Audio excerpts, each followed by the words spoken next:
would you like to say something about the recent arrest of Stella Nyanzi in Uganda? Okay.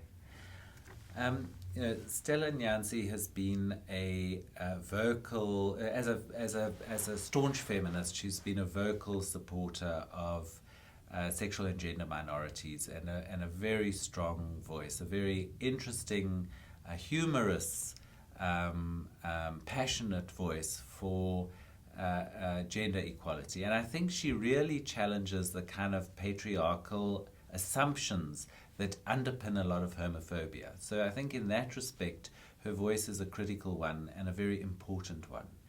And, she has been correctly very critical of the government in Uganda for a range of reasons. And, the fact that her detention is around the provision of sanitary pads, which is a really elementary undertaking of the government, which they've undertaken to do and failed to produce.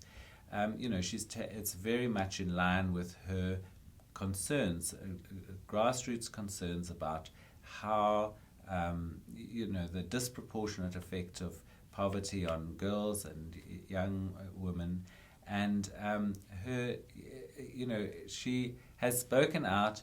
She speaks out in her characteristically confrontational, rude way, but is absolutely within the ambit of freedom of speech. And it's a travesty that she has been arrested for speaking out, and that there's this attempt to subject her to psychiatric investigations.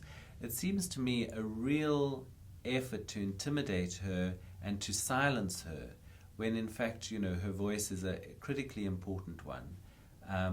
And it's heartening to see that the international community has spoken out very strongly, that there's been an academic lobby that has supported her. She was prevented, before this arrest, she was prevented from attending a conference in the Netherlands. She was detained at the airport.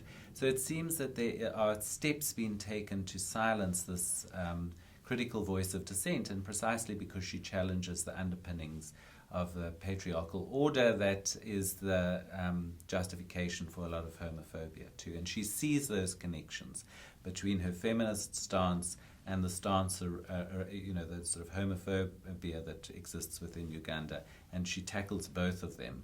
And so it's very heartening to see that there's strong international support, both from LGBT groups, from academic groups, and from the feminist movement to support her.